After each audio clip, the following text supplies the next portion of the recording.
Hey Revolutionaries, I'm excited to bring you this week's episode with Nicole Gillota-Birchacek, who's the founder of Gypsy Beans coffee shop and a pioneering entrepreneur of the Detroit Shoreway neighborhood here on the west side in Cleveland, Ohio. Her spot is a true Euro-style shop that offers soups, salads, bakery, all made from scratch, and then on top of that, incredible coffee. And because of this, her place has become ground zero in her neighborhood. And in this episode, we talk about how she's been riding the lion of entrepreneurship over the last few years. And you're going to have to listen to the episode to figure out what that metaphor means. I love the imagery of it, and I'm sure every business owner will be able to identify. But before we get to the episode, I just wanted to let everybody who's listening out there know about a couple revolutionary actions I've been able to take over the last week or so. Yeah, I know I'm getting out of control. It's a little crazy, but trying to keep moving forward with everything that's going on with the podcast, trying to improve it. And one of the actions I took was I finally figured out how to get the automatic player that Libsyn offers in their software onto the website. Finally took time to do it. I mean, it's not that hard, but just throwing everything together initially, I was trying to get the production part down, etc.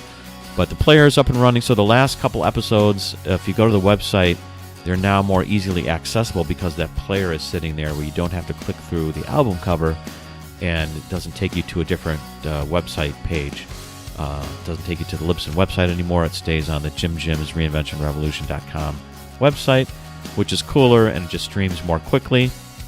And also you have controls where you can rewind and fast forward and automatically share and like and subscribe right within that player. So if you haven't subscribed yet, and if you haven't shared it with any of your friends, try doing it through the new player that will be included in all the websites when they're posted now. And it should be going out through the email as well. So that's one action. The second action is, I'm attending FinCon 2018 in Orlando, Florida, which is being held September 26th to the 29th.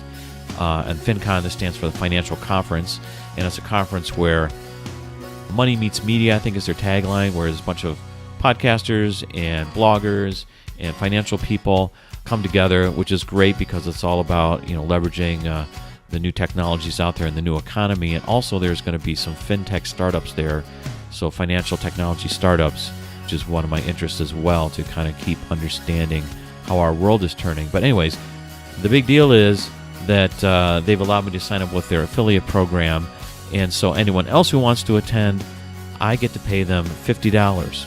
Yeah, I'm going to pay you $50 for everyone who signs up through the link that I have on Reinventionrevolution.com website. Go to the website, go to the resources page. There's a link that you can click through so that if you want to buy your ticket to the show, just buy it through that link. It doesn't cost you anything extra, but if you do, I'll actually pay you $50 if you screenshot it and send me an email to jimjim@jimjimsreinventionrevolution.com. So since I have your email, I will PayPal you $50. So that goes for anybody, and I know there's people coming from around the world, across the country. So if you haven't bought your ticket yet, just buy it through my link, and I will pay you $50, and you'll save $50. So those were my revolutionary actions I've taken over the last week or so.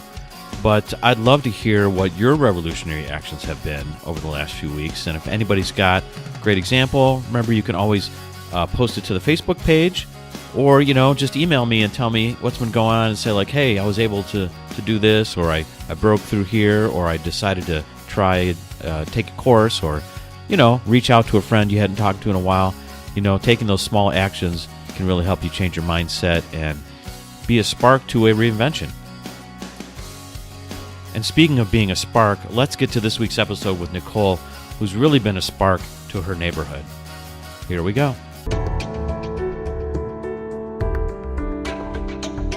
Welcome to Jim Jim's Reinvention Revolution podcast, the show that explores reinvention in the digital age as it relates to career, creativity, and technology. Stay tuned for interviews with professionals, entrepreneurs, and creatives that have reimagined success and are making a pivot. If you'd like to listen to the entire back catalog, visit JimJimsReinventionRevolution.com for instant access. And now, here's your host, Jim Jim. Hey everybody, this is Jim and welcome to episode 35 of Jim's Reinvention Revolution podcast. And I'm talking today with Nicole from Gypsy Beans, and we're talking about what has been happening since the days of Talkies. Wow, that was a long time ago. That was. So Nicole, welcome to the revolution. Thanks for having me. I'm looking forward to our chat. Yeah, well, thanks for coming by. So we're actually sitting across from each other now. Right. And I was trying to remember the last time I actually saw you. I know we communicated over Facebook a little bit here and there, but it's been a while. I think the last time you were physically in the store and we were able to catch each other was right around when Ralph Marco was born. So he's going to be 6 next month. Okay, yeah, I knew it'd been a while. He was a little bitty, and I know I've gotten your Facebook, hey, I'm at the store, where are you? And right, yeah, I've tried to either been like I'm in mom mode or I'm at the store buying stuff or at the Westside Market or somewhere bopping around. Right. I gotcha. Yeah, we tried to connect a few times because, there's a few events. Actually, one just happened that was over there, which I think your store is part of, which we'll talk about what that is in a second here. But it was the Startup Scaleup event. Oh, that's such a great event in Cleveland. Yeah. It is an entrepreneurial festival of knowledge for people that are starting businesses. And what Jumpstart's done is they bring 1,500 entrepreneurs into our neighborhood and host venues such as Gypsy, do seminars all day long. So instead of being at some big hotel where you're breaking out into conference rooms, you're literally going into small businesses that have been established in this neighborhood and seeing what it's really like to have a business, brick and mortar store, and be in the world. Yeah, it's a really cool event. Unfortunately, I was preparing to go out of town, so I was like, I was gonna say you were either gone or I was getting ready to be gone. So I couldn't make it. I had an evening meeting or a scheduled evening meeting that was supposed to be that day, and then it got pushed off to this week, so I have to do it actually this evening. But anyways, I was preparing to go to the West Coast because I had to meet with some social media people out there. Anyways, I couldn't make it this year, unfortunately. But I love that event, and I've been to your place before. Gosh, the last couple of years when it's around. But I kept missing you for some reason. Making food in the kitchen when those events happen. So let's talk about exactly what your place is. What are we talking about over there? So it's Gypsy Beans. Is that what you're calling it these days? Tell me about that. Gypsy Beans is a full-service European style cafe. Okay. And you know that I traveled abroad for some months back right out of college, really. And it really impacted my life and the way I thought about food and the way American stores were. Starbucks, Caribou, those were all big. And for me, it was always like my dream, or became my dream, to be like, no, a coffee shop that has like amazing food, homemade bakery, and really good coffee is really a true amalgamation of what a European style coffee shop is. Right. I know Starbucks does great with their pastries and like grab and go stuff, but to really be able to walk in and get like a salad and something that's healthy, clean, good for your body, and will energize you for the rest of the day, and a cup of coffee on the side is what our real point of existence is. Right. Well, I really love Gypsy because to me it's an anchor of your neighborhood. It is like ground zero to me. It's like the Cheers or whatever you want to call Pretty it much, of the Detroit Shoreway neighborhood, which is on the west side of Cleveland, which is you're at West 58th, is that right? 65th. I'm sorry. Happy Dogs at 58th. Okay, 50. Okay. So we're like Happy Dogs, that anchor of that part of Gordon Square, and then we're the next middle. We are literally the middle of Gordon Square, and then like Banter, 78th Street Studios. They're all bringing up like the West 78th End. Street. Okay, I gotcha. So that's kind of the main corridor of Gordon Square. So we're smack dab in the middle, and now we've been there. It'll be 12 years in January. Okay. So there wasn't a streetscape. There wasn't nice roads. There was lots of crazy. You were the early adopter of that neighborhood. Pretty much. So to see how much the neighborhood's just developed in these 12 years is unbelievable. I mean, we have there's 30 amazing places to go to. We have retail stores. We have the Capitol Theater. CPT was like the original arts foundation of the neighborhood. And now we have Near West, we have Capitol, we have Tail Spinners. And those are 4 theater events that you can come to the neighborhood for. And now we have like these awesome, great little stores. There's amazing restaurants. Right. There's been tons of development, and let's not. I want to explain CPT. So that's Cleveland Public Theater, yes. right? Yes. Okay. So that was because they were there before. It's an They've been art there house much. live theater. I don't know how long they had been there before, but they were a real much earlier anchor of the neighborhood that was starting to like most artists do. They kind of find these downtrodden neighborhoods and move in because the rent's low, but their creativity and their passion ends up just really driving the neighborhood and driving the development. And that's cool. And I think Gypsy falls right in there in terms of just the passion and creativity. It just sort of lends itself to like-minded people, and people want to hang out and they're having fun, and it's a nice creative space that's not that corporate environment, which Starbucks is cool and all those kind of coffee shops are cool, but they just don't have that neighborhood feel necessarily. You know what I mean? I like the energy in the store. It's a place where people really do come and get work done. Right. We do like a student study session on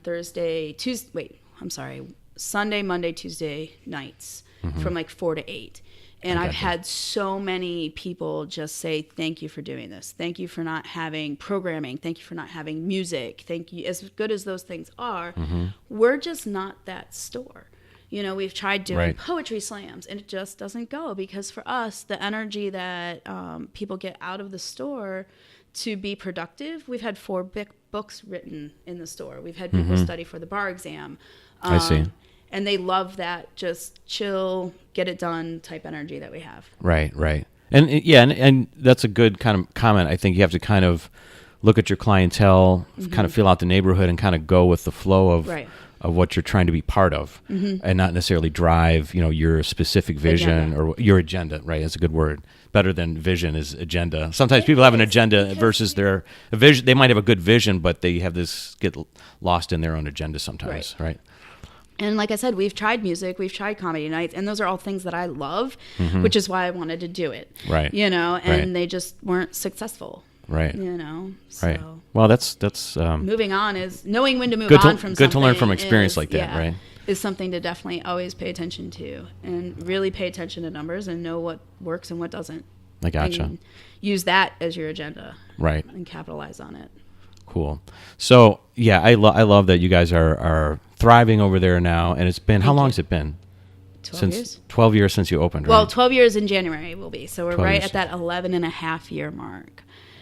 So, and then I obviously had my lease for 9 months before that, because when I got so you're building it out. Right. So when I got the space, literally you could put your back at one wall and look literally clear through the store, and nothing had been in that building for almost 7 years at that point. I see. At least, if not a little bit longer. We had some tenants upstairs, and literally this floor, you could see the light coming through their floors from upstairs. Oh. What kind of tenants were upstairs? Were those apartments or something? Yeah, there's apartments upstairs. Oh, okay. Are they still there? Oh, yeah. Oh, okay. They didn't change the building. All right. Well, I don't know if you could have been using them for offices or something. No. Right? It's all apartments upstairs. Oh, I think okay. there's 10. So we have 10 apartments upstairs. Okay. I didn't realize there were that many. I was just thought a couple. Okay. Yeah. Interesting. There's between 8 and 12. So I settle on 10. All right. Because I can't ever remember. I gotcha. I see. Well, when I first met you, though, you were not doing this. So I remember, I moved back to town in, I think it was 2002, or earlier in the year, like February-ish, 2002. And I always remember you because you were one of the first people I met when I first moved back to town. So many people say that about me. and the reason was because you were working. We have to talk about this place. You were working at this place called Talkies, which today I think is still one of my favorite coffee shops ever. It's beautiful. It's just a cool. And now it's merged cool with space, a wine bar, right? So. But you were a big part of why it was a cool place to hang out. Thank you. Because it was just you. It was you, really. It was your magnetic personality, and is that what it was? I'm not sure. Maybe you're just intensity too, well, or you were just way caffeined out. That's been known to happen. Caffeine is good. You have to limit. Right. It's very easy to get carried away when you own a coffee shop with really good coffee, right. or work at a coffee shop that had really good coffee back in the day. Right. So tell people what Talkies was, if they don't remember, because probably these days there's not that many people that might remember that there was a different place over there. So the Westside Market is this huge open air market in Cleveland, and Talkies is across the street from that. And it was this great little coffee shop that showed silent films or any public domain film that we could get our hands on back in the day. My owner had created this beautiful mural of old movie stars and stuff, and we had some fun drinks. And then I instituted a food program there. We didn't have a kitchen like we do at Gypsy, but we were able to do stuff, especially having the market right across the way, because I would go over there every morning and get stuff and throw sandwiches together. So that was kind of fun.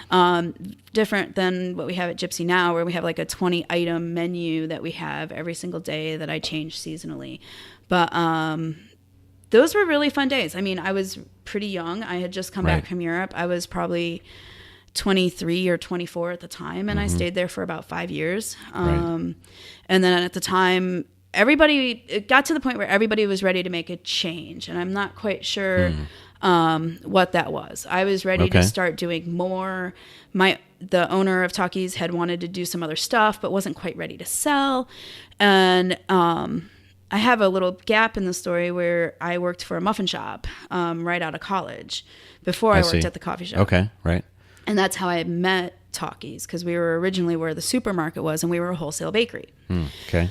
So I graduated school and ended up working at this bakery to save money to go to Europe. So when I did that, was a pretty interesting time of life. I was pretty young. I mean, I graduated both my degrees before I was even 21. Oh, wow. Yeah. Now, did you have a culinary degree? I have a culinary arts degree and a hotel restaurant management degree. Okay. So both, right. So getting into the restaurant world at 21 years of old, coming from a farm lifestyle where I was pretty naive, it was really easy to be wild. And I knew that if I continued in the actual restaurant industry, I would have probably never made it to 25. Oh, wow. Yeah. Okay, right. It's too easy to have fun and be in excess and make stupid decisions. So I ended up at the bakery, and I really enjoyed it, but then I was really missing people. So I started working at the coffee shop. And the owner of the bakery then at one point asked me if I was interested in buying the bakery. Okay. So the previous bakery that you had worked for, I left the bakery, worked at the coffee shop, and then the owner of the bakery asked me to buy the bakery. I see. Okay. She was in a position to sell. She had some family issues that, your parents are older, stuff that I just kind of went through the last couple of years with my family. When an elder family member needs care, you can't. Life changes. Yeah. And to have a business that's 24/7, because the wholesale bakery was, for her, it was. So I bought the bakery, and we were in this old, dilapidated part of this warehouse across from Johnny's on Fulton. Okay, so all right. So wait a second now. So you're 25-ish at this point or something? Or I was a little bit 30 later, when I bought the bakery. So 30-ish. But you hadn't run a business on your own, really, had you? I had not. Okay. So this is the interesting part of the story for me. Okay. Fair because when I met you at Talkies, I was like, you're not the average, barista or whatever you want to call those people. They're baristas. Coffee you shop. got that right. Coffee shop people. I know. I don't know that much about coffee, but well, my impression was you were just not an employee. You were definitely a barista, but you were someone that was very knowledgeable, super friendly. Like you had something else going on about you, and it wasn't a surprise to me when I heard about you opening your own shop, but you didn't have that experience, or I guess my question is, were you thinking that you wanted to open your own business at some point? Yes. Okay. But how did you get the wherewithal just to kind of dive in and do it? That's kind of interesting.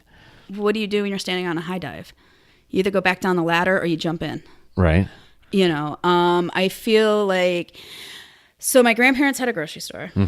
And then they had a trucking company. Okay. We ran our family farm that I grew up on as a business. So for me, I was always too fiercely independent to really consider working for other people. Okay. And the cool thing is I worked with two amazing women, the owner of the bakery and the owner of Talkies, that both really knew that eventually I was going to be doing that. Okay. You know what I mean? Like they weren't Did you ever have a afraid. specific discussion about it? loosely.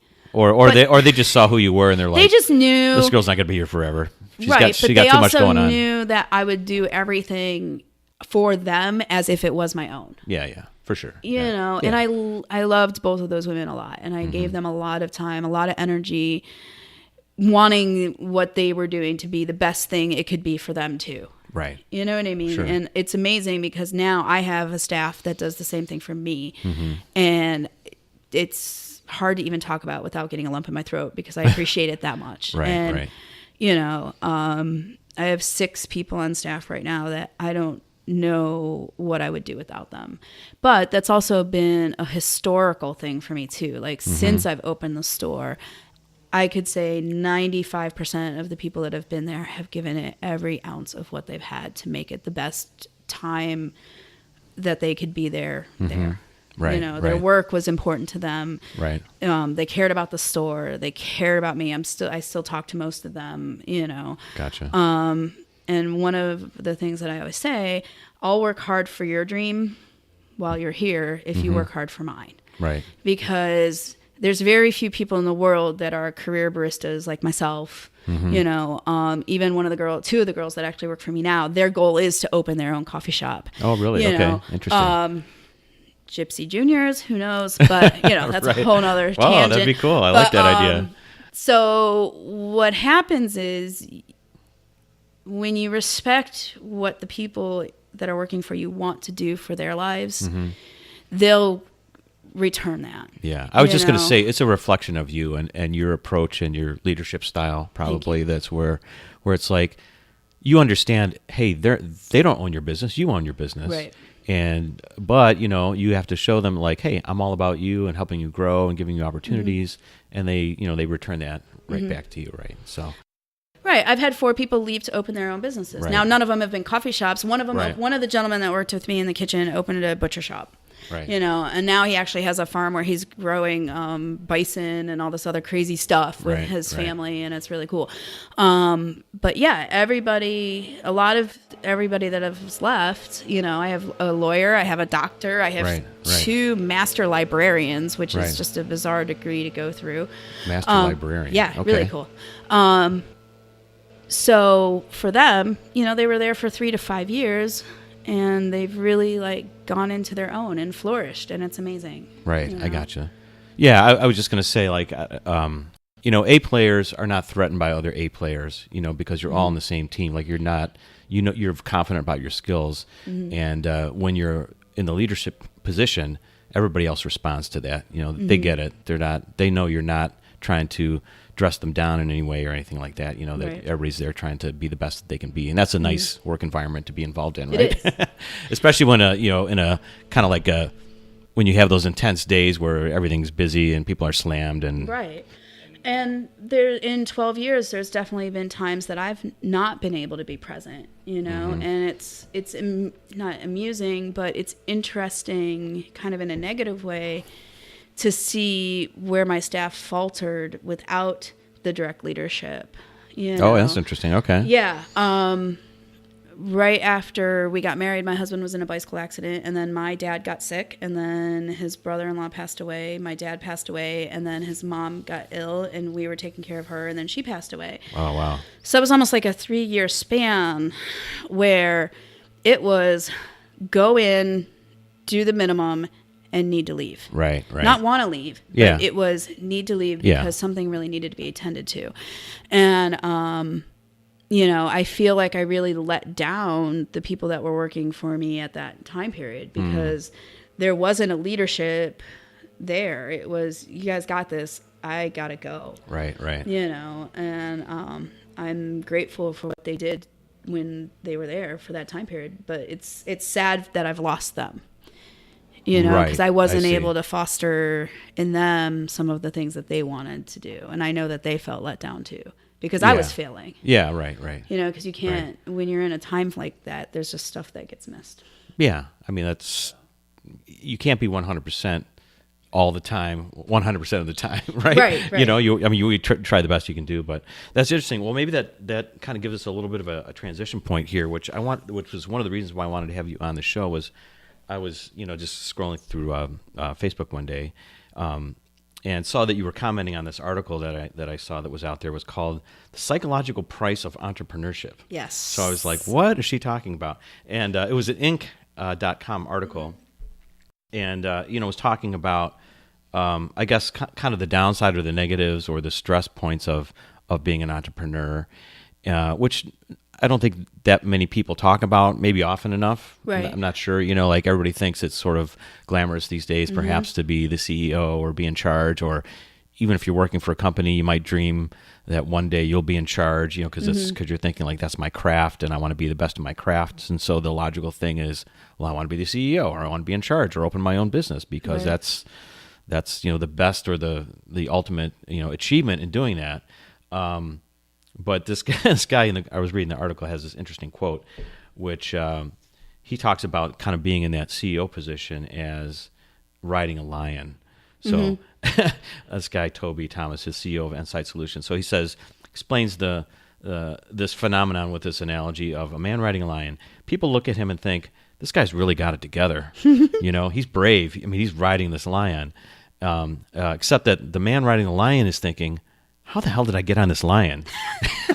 and how do I keep from getting eaten? Right. It's like... Stay behind the ears. Yeah.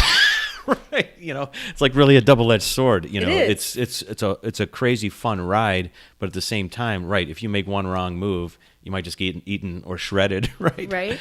And you do. So, and your comment was, let me read this and I'll have you respond, is that, so your comment was, hey, I've been riding this ride since 2005. Well, it's better than it's ever been. I'm not alone. And more thanks to my amazing husband that loves Gypsy. And he's been there from the beginning. And their days are still hard, financially, emotionally, physically. I don't go to Cedar Point, which is a amusement park near us, a fun place to go. My daily roller coaster is enough adrenaline for me.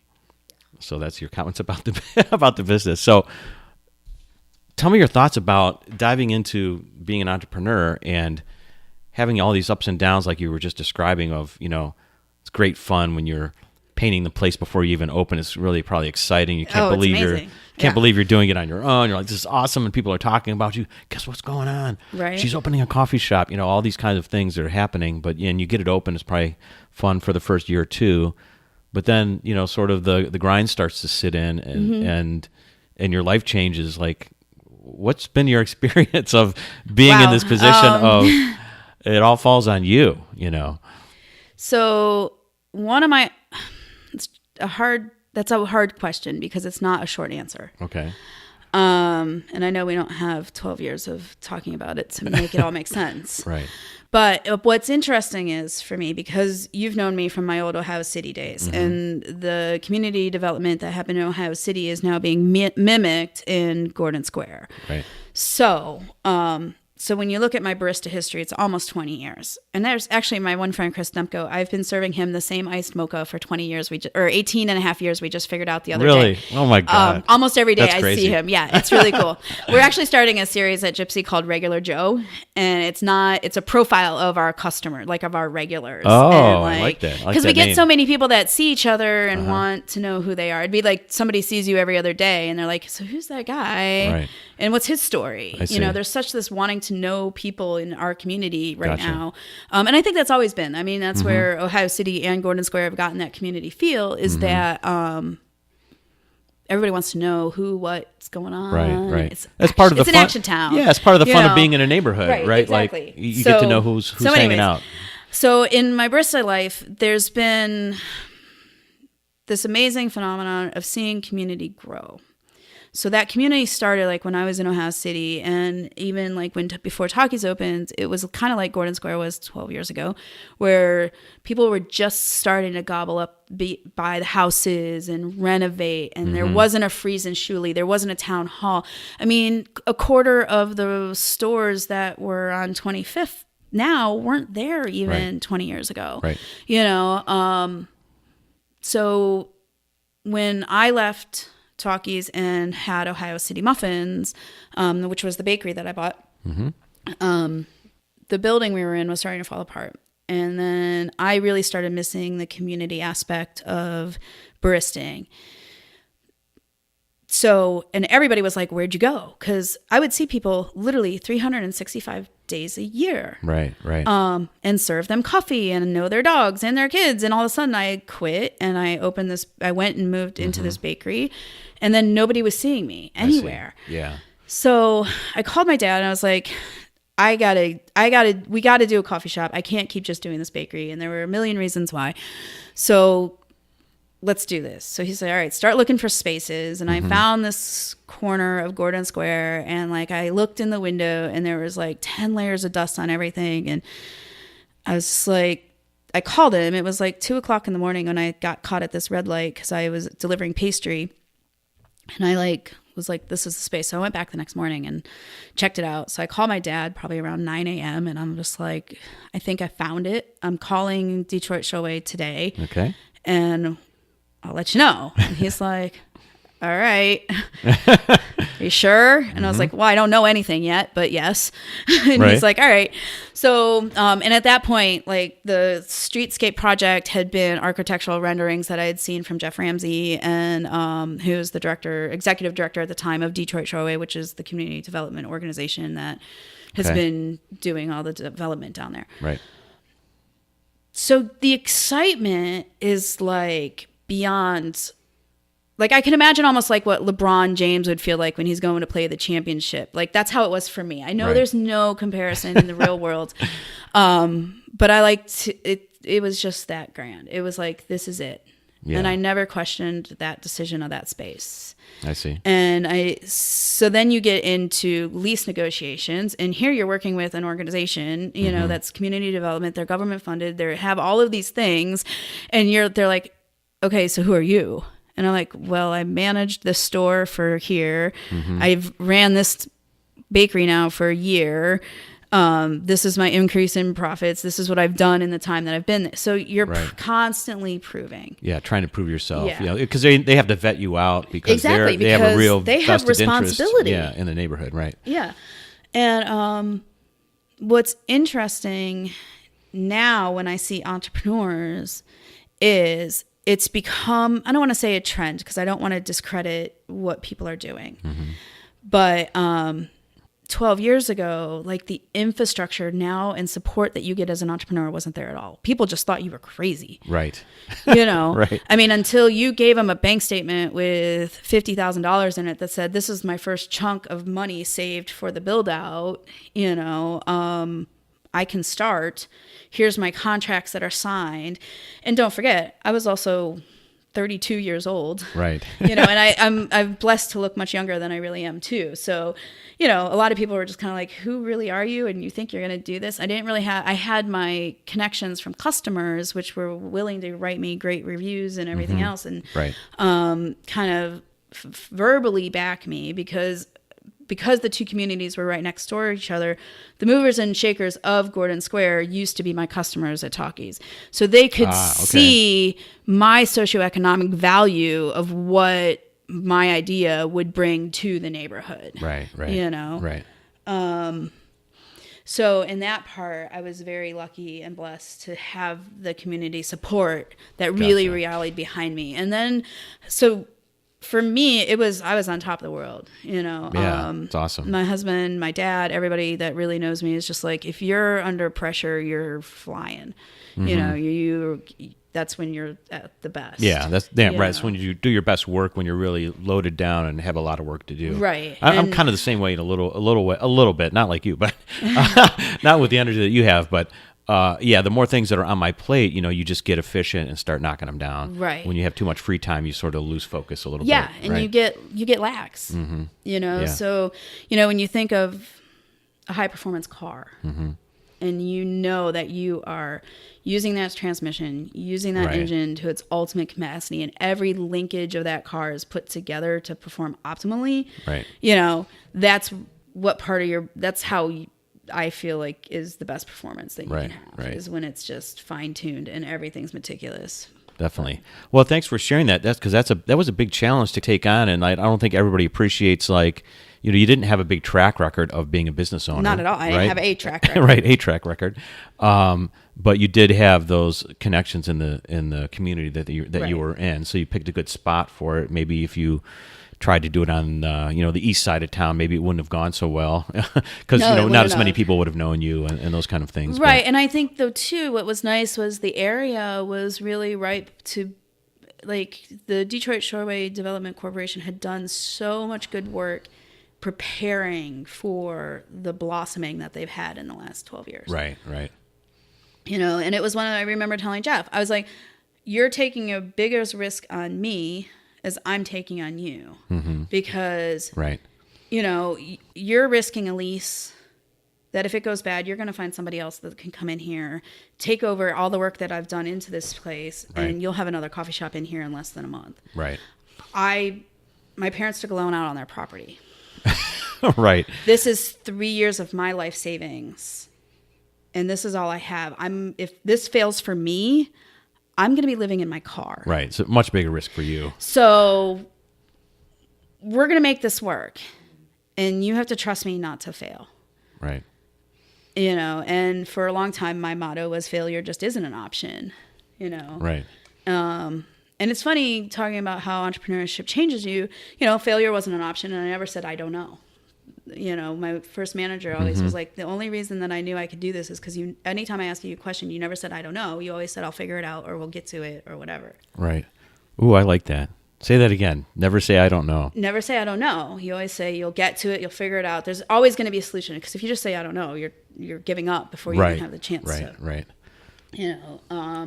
But I have failed. I opened a small store at the Beck Center, and that when did that happen? Because that was I remember there was that transition. We talked a little bit of business about it around that time, I think. Where I was trying to get you to play there. Yeah, you wanted me to play, and then you were telling me that you were thinking about expanding, and people because you were this first store in the Detroit Shoreway was working. People started noticing you and thinking like, oh, we could have a gypsy over here or over there, over here, and a gypsy over there. I mean. And how did you think? Well, first of all, what did you think about how to handle that? And then you could tell your story about how it didn't go so well, maybe. Right. And what you think about it now, So originally, the original Gypsy model was to open the first store and then do smaller, like, styled stores throughout, and then provide everything from. Because obviously, I started wholesaling as a bakery that supplied all the Starbucks. So back in the day, that's what Starbucks did. They had a store, and then they had local vendors, and they had local vendors, and they spread out.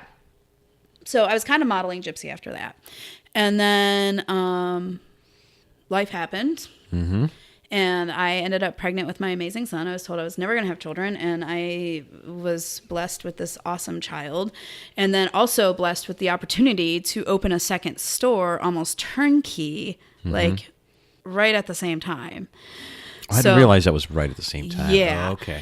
But Yeah, the previous tenant was like, no, I'm moving out. So if it's either now or never, or else we're going to get somebody else. Right. So, in that I can do it all mentality, I was like, sure, game on. So my son was born in August, and we unlocked the doors. It was supposed to be right in the middle of Hurricane Sandy, but then we waited a couple days because we didn't have power. Right. And that was just an awful time. But then a couple days we opened the doors, and literally Marco spent the first like part of his life literally driving up and down Clifton Boulevard, which is the main kind of connecting street between Detroit Shoreway and Lakewood, right.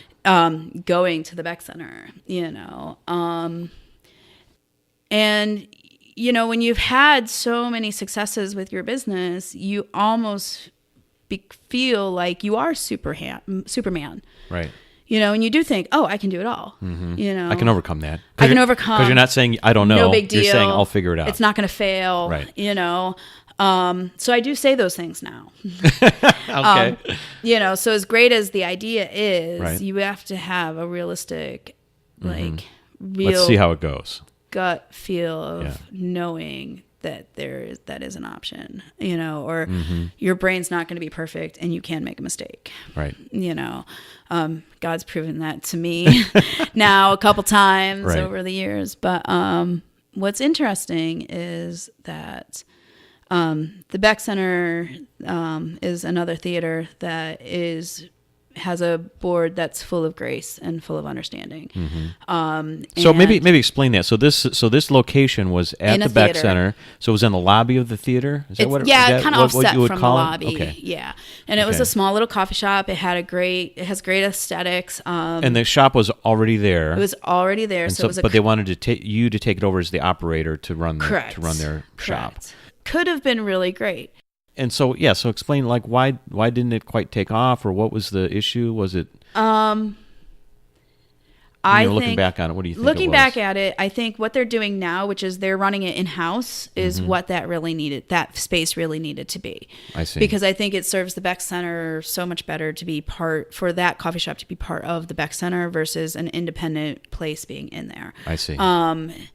Because they are so the Beck Center is its own little microcosm, and then for me, having a newborn, already having a business,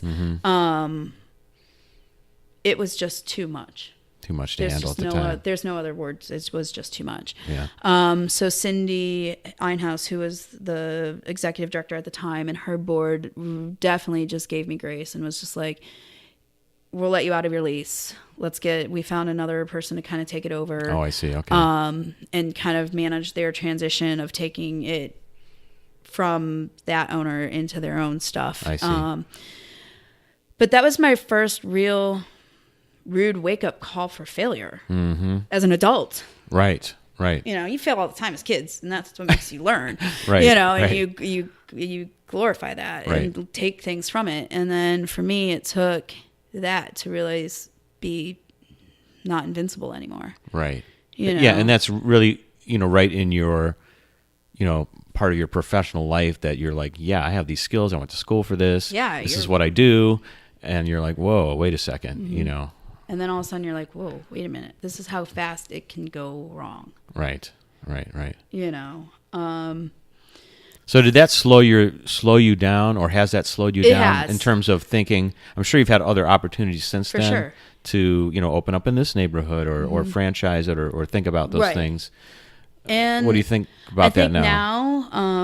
After having my son and now being married and having my stepdaughter and my husband and a family life, Gypsy, just as its own, is a fulfilling thing. Okay. For the moment. Gotcha. And then, like I said earlier, going through the things that we went through the last 3 years too, of, my dad and I were very close. I mean, he was my everything as far as a business, like an unofficial business partner, a mentor, a sounding board, and just a great dad, and like not having that connection or somebody to call, at 3 o'clock in the morning and be like, Dad, I'm losing my mind. I don't know how to do this. Right. And he would just listen. Right. There's been definitely a huge change in my mindset of saying, this is what we're doing. And we have our family, and that's our first priority. Gotcha.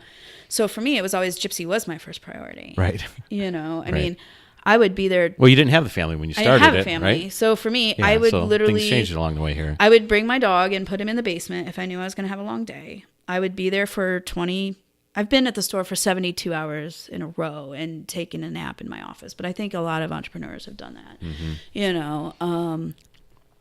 So you just have to stop and put it in a perspective of this is life, this is work, and how do you make that balance? Right. And it's still stuff that we struggle with, you Sure. know. And the balance can change as along the way, right? Every month, it's a little bit different. Exactly. Yeah.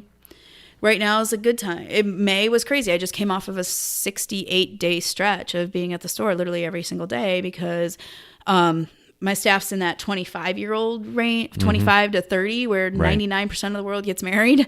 Right. So I see. everybody's like bopping away for a wedding every other weekend. So, Gotcha. we're a really small, intimate staff, so somebody has to pick up the slack. So, I ended up being there a lot.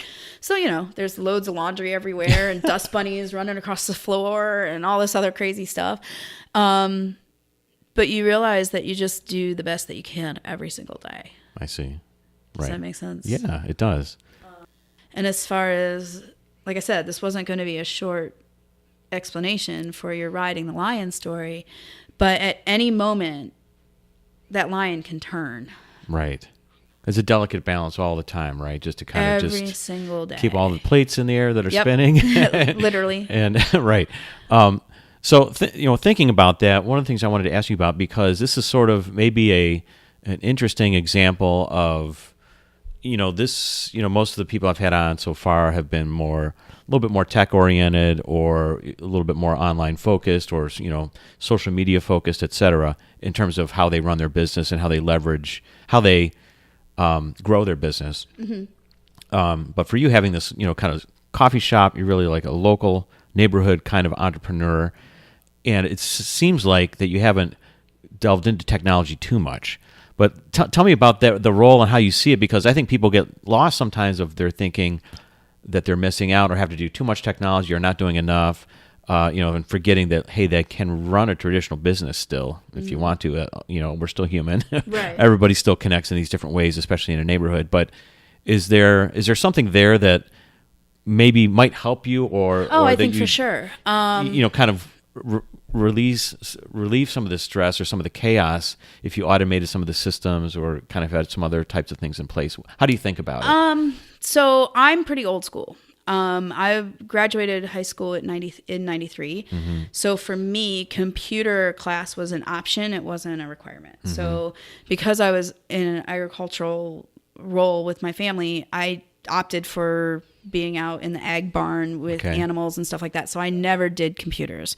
And then computers weren't really something that when I was in culinary school was focused on at all either. But again, it was old. It was a while ago, so it wasn't as modern or mainstream as it is now. So for me, I've always stayed that way. I've always been kind of on the old-fashioned side. I'm a pen and paper girl. My husband is like, put the grocery list on your phone because you don't forget that. You never leave your phone on your desk, hon. And I'm like, all right. So it's like I arm do twisting that just to do that, huh? Yeah, I do that, and I have figured out how to make it shareable between the three of us so they get to add things to the grocery list, which is great. So cool. Yeah. I'm trying to figure out a way to integrate that into Gypsy a little bit more, but we are really old school. I see. Everybody that kind of is in the store, a couple of the girls handle like the Instagramming and different things for me. We bought an iPad. Okay. And they use that up front, and we'll snap pictures of things as I'm making them and try and blast it out. I recently hired somebody to help me with the social media and marketing aspect of it. It's something I've always done in-house and kept it very community-based. So every month, because, businesses get asked for donations and different things. So my 4 big goals was always to support the big things in the community: the Gordon Square, Detroit Showaway, CPT, the 2 theaters, CPT, Near West, and Tailspinners. I guess that's 5 altogether. And that was where I allocated a lot of my advertising budget, per se, is to doing their playbills and whatnot. And I still want to keep doing that. And then every month I would allocate $100 of gift cards, baskets, because I literally get asked for $100 every day, and being small, you can't do that as much as you would want to. Right. So it's always been a first come, first serve type thing for me. And then, what was kind of going to be the most impactful. But we are working with an organization now, and the gentleman that I'm working with is really big on social media, and just even to the point where he's just teaching me how to integrate my email with. So it was really funny. When you called me about coming on the show, I was kind of like, you really want to talk to me? You're like the tech guy. You know what I mean? Like, that was the way I thought about it. And then once we actually talked and you were like, well, it's about entrepreneurship and things, then it made more sense. But right.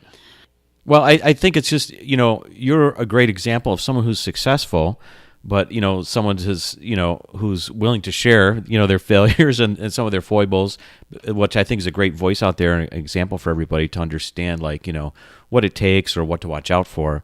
But also, like is in contrast, like, obviously there's more opportunity, et cetera, if you kind of start getting your mind open to the technologies that are going on. And I'm working on that. And getting involved in them. But it is a struggle. And that's part of what I like to talk about on the show too, is because it's hard to know what do you focus on? I think maybe for for Gypsy in particular, Instagram is probably a good social media choice, right? Because it's it's very visual and it's interesting and it's and we make pretty popular pastry. and you make pretty pastry, And pretty food. Yeah, and it's I'm sure you have beautiful pictures on there, and we'll give that we'll give out that Instagram account. Make sure we tell people what that is. I'll text Stephanie so she can send it to me. Oh, you so don't? I know what Okay, it you is. don't know what it is. Well, I'll make sure I put it in the show notes so everybody can find it, of course. Yeah, but I was looking for like your website, and you don't have like a real specific website that I found. You're right. Okay. So what's interesting is, and because I'm not a tech person, didn't realize that this could even happen. Yeah. So I made, so our website, our domain was expiring 10 years after we bought it, which, you sign up for 10 years, Yeah. you feel like it's so far away, you don't think about it. Right. So I had made an appointment a couple days after the technical expiration date with Okay. a new web designer. Gotcha. In the 3-day time span, somebody bought that domain to gypsybeans.com, and now I have to pay. I think we figured so my web person called. It's like $9,000 or something. Oh, that's what they're asking for. Right. Okay. So in that lapse, they bought almost every like Iteration, configuration of what Gypsy Beans could be. So now we Right. found one that we've locked in, and so the website's getting worked on. Oh, okay. But in the meantime, I was totally blindsided by Right. the fact that could even happen. Right. And then because I'm not as tech savvy as I probably should be, it was just one of those, I'll get to it later. I'll worry about it later. Or it was just kind of such a blow. I was like, you know what? F that. Whatever. So then I kind of went anarchist on it. And I was like, I'm doing Facebook. I'm doing Instagram. I'm not doing anything else. So that's kind of what we've interesting. done for the last 2 years. Yeah, I was surprised now because it's I was time. searching for it because I was preparing for the interview. I'm like, wait a second, I know they have a website. What's Yeah. going on here? Yeah. So it was one of those that's weird. what happened. Okay. And you know me, when something gets my goat, man, I'm like, nope. Very good. I'm going to Very do good. this my way, and it's just that. So, Okay, well, let me ask another question. Now that we're talking about technology a little bit, you have a POS system that you use, point of sale system, right? Your We have a cash basic- registers. I mean, you're not We cash have- only, are you? no, we're not cash only. We Okay. do credit cards. Right. So what do you use? What's your system that you like? We have a plain register. Okay. What's that mean? It has 100 PLUs on it, Okay. and you enter the price, and Yep. you hit cash tender or credit card tender, and that's it. Okay. And then once a month, like just to track sales, I'll run a Z2 of our PLUs and track what we did for sales I for see. specific items and everything else. But Okay. yeah, we don't have a POS. All right. We track our inventory and what we make by product that we use, or what we sell. Like I know that I sell 24 blueberry muffins every day.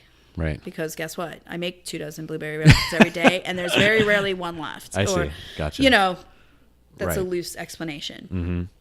But I'm not somebody that's into numbers. For me, because we're not every item.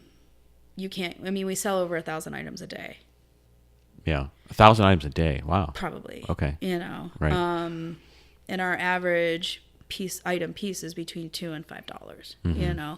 So when you get into those types of numbers, to keep track of every little single thing, so you definitely start playing a law of averages. Right.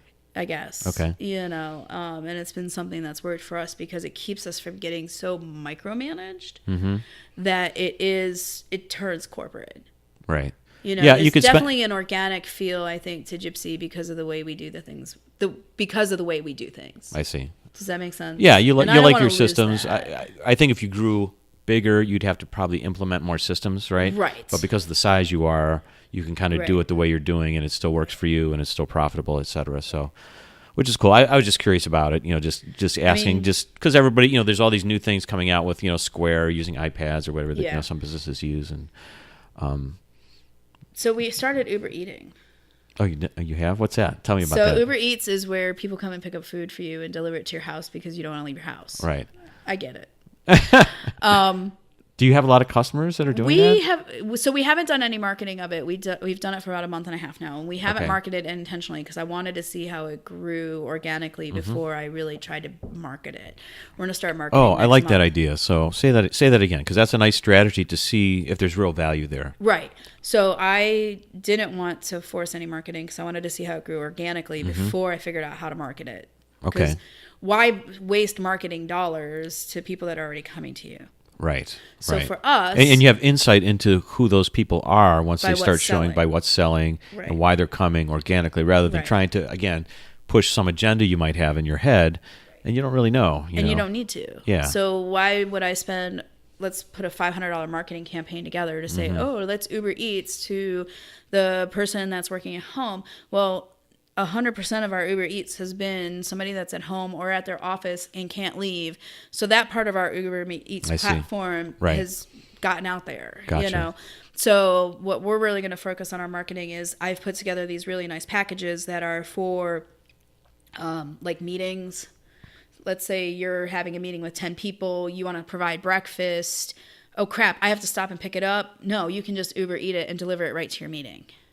Right. Right. So okay. Awesome. we don't really have a lot of people that are doing that. I think we've gotten 2 in our month and a half of doing Uber Eats. So for me, now I can say, okay, this is the part that's not working. So how do I need to market to that? Because I know it will work just from the sheer fact of how many mornings I've spent on the road delivering pastry to, you know, board meetings Right. and different stuff. Because right. that's what you do, you know, is deliver the pastries Right, and right. coffee to people. So Yeah. I have always been somebody that I never like forcing a decision. I like to see what's happening and then make a decision. I think it's a really good way to approach it. It's sort of like where you're listening and looking for the pull rather than pushing all the time, right? Right. And it's just great to kind of just meet the marketplace, kind of where it's at, and then the sales just kind of flow. Right. Right. Right. It's- So yeah. you want to see why waste money marketing to somebody that you're already going to get? Right. You know, now customer appreciation and value returns a different story. Sure. You know, I gotcha. So for me, spending time in the community at the theaters and doing the events that we do with them and different things, that's my return to the community. Or, you know, and that's where Right. I really try and make a point of spending time I see. or money. Yeah. Yeah. Oh, it makes sense. Cool.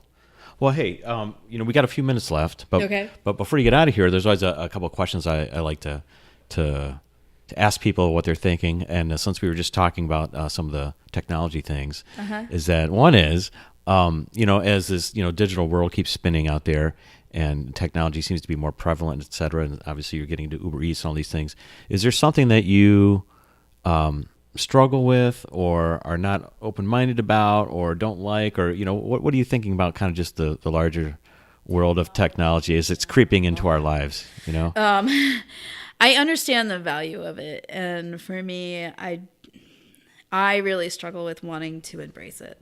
You do. Oh, totally.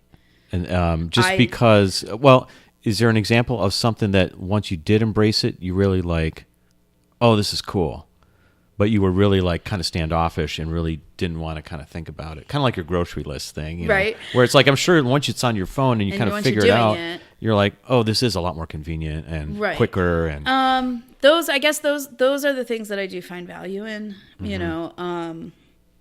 It's funny, the one thing that I kind of am coveting right now is a Series 3 Apple Watch oh, that really? has the GPS locator thing on it. Okay. Because my sole joy in the world is not having my phone on me.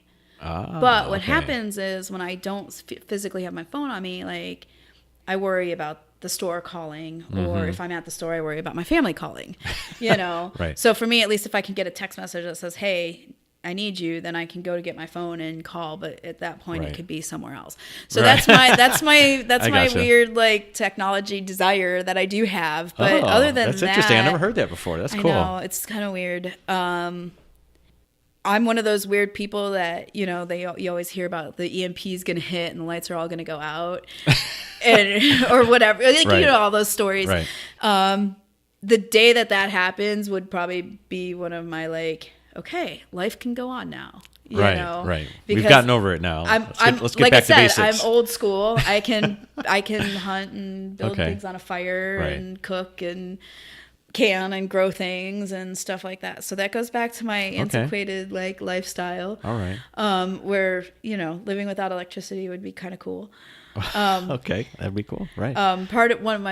One of my experiences that was really cool and why I feel this way is I was a pack chef for a wildlife research team in Upper Canada for 30 days. A pack chef? Is that what you said? Yeah, so you pack food in to the middle of nowhere and you sustain yourselves in the wild for 30 days. We were up there. Really? It was one of my internships in college. Oh, no kidding. Yeah. Was it like, so you like took a tour of people up there or something? How's that work? So we had a class of students that were in the forest ranger. Our school had a forest ranger program, a culinary program, a nursing program. It was it was Hocking College. So it had all these different like technical type things, you know. Gotcha. And not technology, but technical. Right.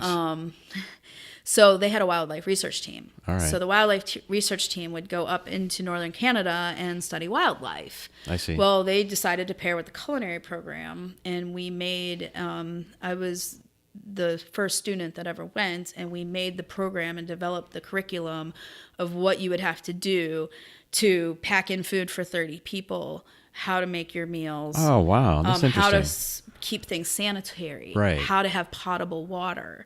Yeah, it was the best 30 days of my life. That's cool. Yeah. Well, what a challenge. I mean, It that's was. like, you know, for me, I don't think about those things and because I'm not in that world, but I could see that, you know, like going to culinary school is a lot more than just learning how to, you know, make great scrambled eggs or something. you Right, know, it it's is. like Well, like when really, we that's heavy duty, you know, really planning and processes and technical in terms of understanding temperature ranges and how to pack food and, Yep. you know, safety, food Yep. safety and all these things, So, right? you know, when the power outage happened, the big power outage happened in August of, Oh yeah, the big blackout. It was in blackout. 2012 or so, maybe around in there. it was before that because it was when I was at Talkies. We kept Oh, Talkies, okay. we were able to keep Talkies open Oh, you were? Okay. because it was like, okay, this is how we're going to boil water. This is how we're going to make coffee. Right. You know, we had to limit some of the things that we I could see. make, obviously, but I mean, it was, at least we were open for some, and it was cool because that became, for people that aren't used to living like that, it was nice that they had their community place to come to feel supported too. Yeah, you right, know, right. like, Yeah, when it you're was- going through this crazy thing, right? Like, how do I get water? Right. You know, I had a girl, she was young, she was in her first apartment. She's like, I don't even know what to do. I can't open my garage door because it's electric. You know? Right, But right, anyways, right. we're too dependent on technology, Right, I think, sometimes. right. But Well- we're digressing. From Well, no. that. Speaking of that, as a good segue, I guess, to my next question is, you know, when you're presented with these challenges, and you know you need to change, or you know you need to take on a new challenge, how do you keep reinventing yourself as you go along? Because you've had these transitions of, you know, being an entrepreneur for the first time, and then your child comes along, and family changes, and you have these failures, and many different ways to think about business these days. You know, how do you keep your mind open to change and reinvention as you go along? For me, it really has become my faith. I was a very devout atheist for many years. Okay. And then there was one day that I was pregnant with Marco, and I was really freaking out. We had a really bad day at the store. I felt really broke, and I was really scared. And for the first time ever in my life, you know, growing up in a Catholic family and whatnot, I literally just turned my heart and my head, and I said, Lord, I can't do this by myself. Mm-hmm. And get me through today. Right. Just get me through the rest of the day. Make sure this baby's okay. Make sure the store's okay. And the rest of my life will be for you. And I still get scared. Still Right. get nervous. Right. Still think I know it all. Mm-hmm. And then I'll spend the morning in my Bible, or I do use technology for scripture reading, which is Oh, really? Okay. cool. All right. And podcasts and things. But God will give you what you need to hear if you listen. And I just turned 43 yesterday. And now more than ever, when those moments happen that I don't know what to do, and I feel like I need to turn something around, I pray for guidance. And then try and listen to that. try and listen. I don't do it always well, which is why I say try, and Right. There's a truth that comes when you really open your heart to him and try and follow. And that's changed my life. Yeah. Well, I like the idea of listening a lot. That resonates with me. And it's whether you're listening to the universe or listening to God or whatever it might be for you individually, I think there's a lot of value there. Just calming yourself down, stepping back, like calming the craziness that's in your mind, like, through meditation or prayer or whatever it would be, right? And just listening, just listening, try to forget what other people are trying to pull, what direction they're trying to pull you in or whatever it might be, right? And it is. And just take a deep breath sometimes. So that's what I've been trying to do more with my life over the last few years. Like we were talking earlier about traveling, just having some time off. It's really been beneficial to create some space in my life just to be able to do that. And see the world differently. You know what I mean? Because you get slammed enough all the time with what you're doing and work and everything and friends and all those kind of things. And I think too, as an entrepreneur, you have to have a dedication to what your work is. Recently, a friend of mine was telling me how she was negotiating 4 weeks of vacation time with her new job. And I realized in the 12 years that Gypsy's been open, I think I've had 4 weeks of vacation, not all together, like over the 12 years. So wow, I think we were joking about, and my husband and I started joking about it afterwards. And I was telling him the story, and he's like, "Well, add up." And I literally can count probably 28 to 30 days that I've taken vacation from the store. Right. I'll take a random day off, of course. I mean, you have to do that. But even those kind of tend to backfire.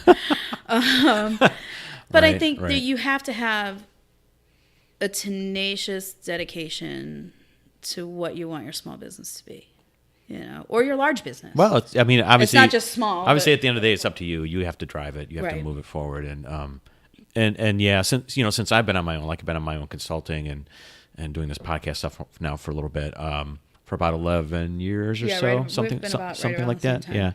And yes, I take more time off, but it's a little bit different because it's like, I'll be traveling for a few weeks, but there's always somebody I have to communicate, things I have to get back to. You're never just shutting it down. Yeah, you're never just shutting it down. Where if you had a normal job, you might have a tendency to be like, I'm gone for 2 weeks, I'm shutting it down. Right. Because I can do that because, the larger organization survives without you. Right.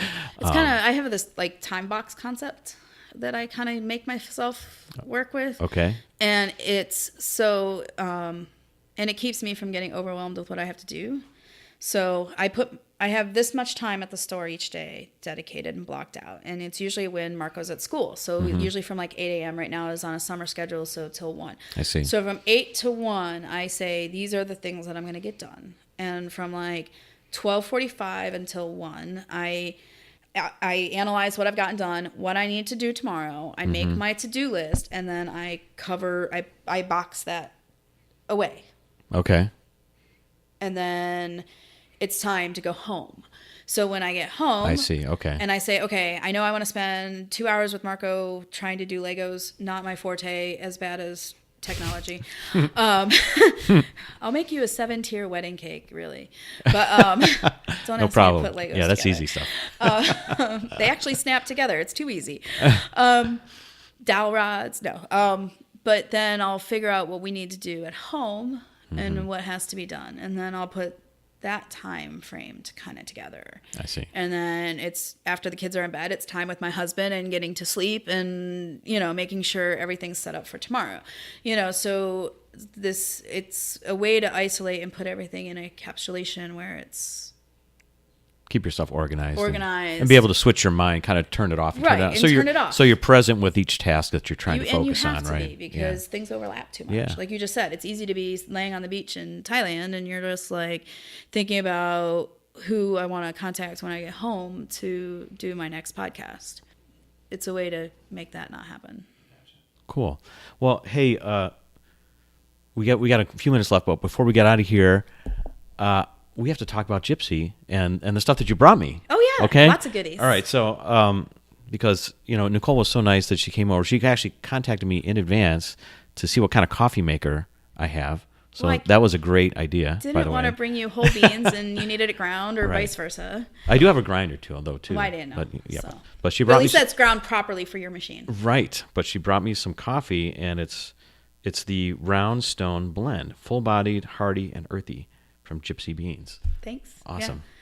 So, and that's what we've been drinking here while It we've is. been talking. Yes. So all we those made some. slurpings you've noticed in our. I don't know if you can hear that. I'll set my cup down louder, but it's been very good, and that's what's kept me going this morning for sure. And also, you brought. Let's see what else you brought here, because I'll be Goodies that I'll be I snacking on these later now. As soon as we get finished up this episode. You open up that box like there's going to be a picture. I'm sorry, guys, there's not going to be. So. Right. Well, you know what? I could put a picture of this before I dive into it on the Facebook page, on the podcast Facebook page. Yeah. That'd be cool, right? And I'll put a link to Gypsy if I whatever the website, or I'll put a link to your Facebook page. Yeah, so there you go. people can find you. So tell me what's in there. 99% of the things that we make in Gypsy, or I make, everything we serve at Gypsy, I make in the store. Okay. So what you have in here is our cinnamon cheesecake muffin. Wow, cinnamon cheesecake muffin. Yeah, it's really yummy. Okay, So awesome. it's our like a creamy muffin batter, and then it has cheesecake in the middle, cinnamon sugar, and then repeated on top and swirled in. And then this is probably one of my favorite things that we make. It is a orange marmalade Russian tea cake. And so I mix almond. So orange marmalade's really gooey. So I end up mixing almond flour into the marmalade for some texture, and then we fold that into a Russian tea cake, and then we drizzle it with toasted almonds and chocolate, bittersweet vegan chocolate, which is really delicious. Wow. Okay. And then this is our little present, and it is blackberry jam with fresh blackberries and cheesecake in the middle in puff pastry. And this is our white wedding cupcake, and it's a almond scented cupcake with just good old fashioned vanilla buttercream, and it's like a rose with edible glitter on top. Beautiful. Well, everything. Glitter is fun. Right, glitter is fun. Well, everything's beautiful. I'll make sure that I put some pictures on there. Thank you. And if people want to find Gypsy or get in touch with you, where do they go? The best place is the Gypsy Beans and Baking Company Facebook page. Okay. And then the phone number at the store is 939-9009 if you want to call me. All right. Because that's the Right, best way to get me. And it's old school landline. So Old school landline. Okay, so Totally. if anyone out there has not ever called an old school landline, I think you should call Gypsy. And what's the number again? 939-9009, and the area code's 216. And the area code's 216, because you might, hear some sounds you've never heard before, like a busy signal, Right. Or, because if you're just used to regular voicemail. Yeah, regular voicemail instead of, okay, that might just be fun for you. So you might want to try it, but you might also want to get some coffee and stuff too. So yeah, and we're located at 65th in Detroit, Okay, in 65th Gordon in Square. Detroit, Gordon Square. So next time, if you're in Cleveland or if you're visiting Cleveland, You can use your Google Maps, and it will get you there. And it will get you there. Okay, I do know how to do Very that. Good. All right, all right, Nicole. Thank Nikki, you so much. my friend from many years ago. Thank you so much for coming by. It was great having you on the show. And Thanks for having me. Okay, we'll talk again soon. Thanks. Thank you for listening to Jim's Reinvention Revolution podcast. If you want to hear more, join our mailing list at jimjimsreinventionrevolution.com. See you next time, and remember, the revolution has just begun. So dig in, embrace the process of reinvention, and start realizing the success you've always dreamed of.